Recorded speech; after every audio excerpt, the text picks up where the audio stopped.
afraid of the dark.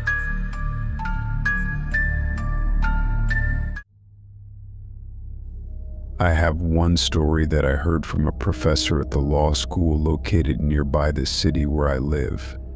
There is a lake, a favorite relaxation spot for all the townsfolk. As soon as summer begins, long caravans of cars stretch from the city, just an hour's drive away, and here comes nature, warm water, grass, perfect relaxation. A fragrant smoke rises above the ground where they grill kebabs, children splash around in the shallows, ladies in swimsuits get sunburned. But despite the locals' love for this place, the lake is almost like the epicenter of all sorts of paranormal phenomena. There are chilling horrors per square meter here that you won't find anywhere else. For example, starting from the 70s, they say you can meet Olivia, a swimmer, a girl in a swimsuit who, as rumors have it, once, being a young girl excessively proud of her sports achievements, swam too far and drowned. She doesn't harm people, but encounters with her haven't been pleasant. They say on clear sunny days, a person swims peacefully, and suddenly in the water, they'd bump into the stiffened and swollen body of a drowned woman, and Olivia can suddenly emerge from the depths, grabbing the swimmer with her cold, twisted fingers, or just swimming. And when someone starts shouting that there's a drowned person here, Olivia disappears again. There are plenty of such cases here, but for this story, the basis was a very real case that happened somewhere in the late 80s. The holiday bases are located on the shore. In those years, they all belonged to some enterprises, and this base wasn't an exception. It belonged either to some enterprise or institution, I don't exactly remember. On one of the shores, you can still see the remnants of an old house that never stood there. A year-round caretaker lived there, whom everyone called William. Summer at the base was always good, but in winter, it was a bit boring. And one day in the middle of winter, a commission arrived at the base, consisting of 3 people, 2 men and 1 woman, to check, count the property, and the like. William was very pleased with their arrival. He was a sociable person.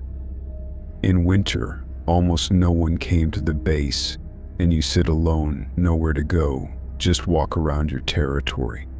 All the same, entertainment TV sometimes shows something good, sometimes bad. In short, William decided to treat the commission. For their stay, he took them to the best winter house, set the table himself, and put out the best of what he could get from the provisions. The commission was also not averse to treating themselves and put out a bottle of vodka. William didn't usually drink, but in good company, why not? In general, they sat and didn't leave until past midnight, eating, talking, and finally went to bed. In the morning, when William got up, the sun was already high and he overslept. It seems that the members of the commission also overslept. No one came out of their house. William waited a bit, thought, and went to wake them up. In the house, a terrible scene awaited him. All 3 members of the commission lay dead, chopped with an axe. Blood and horror everywhere. William, beside himself with madness, ran away screaming that the commission was killed. He ran about 2 kilometers to the nearest police post, where he collapsed, repeating that the commission was killed. The police arrived from the city. Among them was my acquaintance, a young investigator. After inspecting the crime scene, the police decided to immediately arrest William. Everything around pointed to him as the perpetrator. The axe with which the victims were killed was his own. The traces around were also his. William was taken to prison. He himself was most shocked by this. He screamed that he was innocent, that someone framed him. No one who knew him could believe that this good-natured man, who wouldn't even hurt a fly, could be a killer. And what motives could he have had? Everything was in order at the base. He had nothing to fear. Nevertheless, William sat in prison, awaiting trial and a sentence that could end in execution. And then during lunch, an incident occurred. The prisoners were sitting at the table. One of them was serving the prison food to the rest, when suddenly one of the guards noticed William, who was sitting at the table. The prisoner's gaze suddenly became cloudy, and his face contorted, which made the experienced guard wary. And then William suddenly jumped up and lunged at the one who was serving food. They pulled him away from his victim, and William, swaying, lost consciousness. When he came to, he was surprised and began to ask what was happening, why everyone was behaving so strangely. In reality, it was terrible. William was mentally ill. During the investigation, his mother recalled that in his early childhood he had had seizures, but they passed and no one even suspected any deviations in his brain function until that fatal moment. In his usual state, he was a calm, good-natured, harmless person, but during a seizure, consciousness turned off, and a ruthless monster woke up in him. Apparently, at the base, the seizure was provoked by alcohol consumption, and in the end, he was declared insane. Instead of prison, William was sent to a specialized hospital, from where he was discharged after some time. He left and disappeared from view. But then rumors started circulating that he was killed in some fight. They say that sometimes on a winter night, if you come to that place, you can see that the old, long decayed house looks like it's fully lit up in the windows. And cheerful members of the commission are sitting at the table with William, endlessly celebrating something. They also say that if they see an observer, they will surely start inviting him warmly to come in, warm up, have a snack, and have a drink for warmth. But they also say that you must not accept their invitation under any circumstances. You won't come back.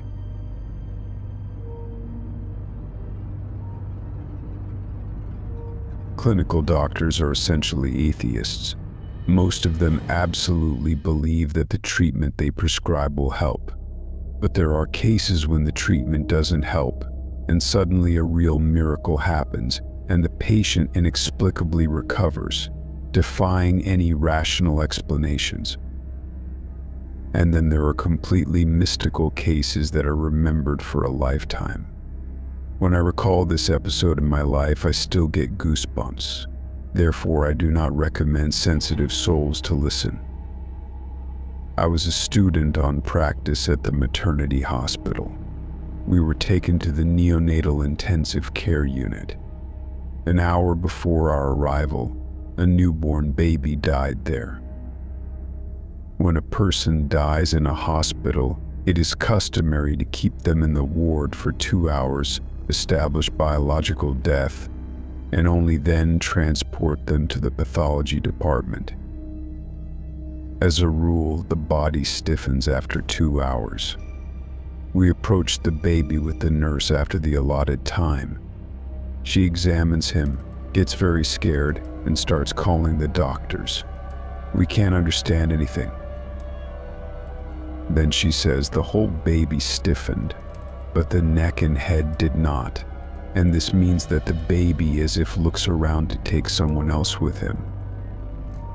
As soon as she said that, another newborn in the intensive care unit suffers cardiac arrest. Everyone rushes to him, starting resuscitation. Another premature baby lay in an incubator nearby. He was 26 weeks old. Everything was relatively normal with him. He was developing well outside his mother's body, and there were all chances of his further discharge in a healthy condition. He also suffers cardiac arrest. The 2 teams of doctors are desperately trying to save their lives. And that nurse screams, Urgently take the dead baby out of the ward, call the workers, let them nail nails in every corner of the intensive care unit. Usually doctors believe in their treatment until the last moment, but here it was necessary to take different actions. They found a worker, and he nailed nails in every corner. And after some time, the condition of these two babies improved, and they safely began to recover. We, the students, experienced a terrible shock. And that nurse said that in her practice this happened several times. Sometimes even these measures didn't help, and the dead baby still took someone away. This is a terrifying story about a deceased person that occurred in early autumn when it was still relatively warm, as much as possible at the end of September. One day in the village they discovered that Billy, as everyone called him from young to old, had disappeared. Although he was far from young in years, he behaved like a child. He never tried to settle down, find a good job, or start a family, although he didn't look like an outsider. He wandered through forests and swamps all the time. He had an idea, a sort of intrusive idea, so to speak, the dream of a lifetime. Billy wanted to find the Devil's Cemetery.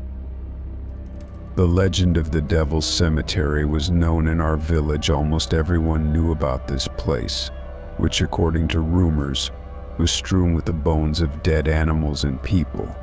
Anyone who approached this clearing too closely immediately felt a sense of longing, a reluctance to live. They told scary stories about the deceased who guarded this Devil's Cemetery. They were like guardians. They all died in this place and now try not to let anyone in.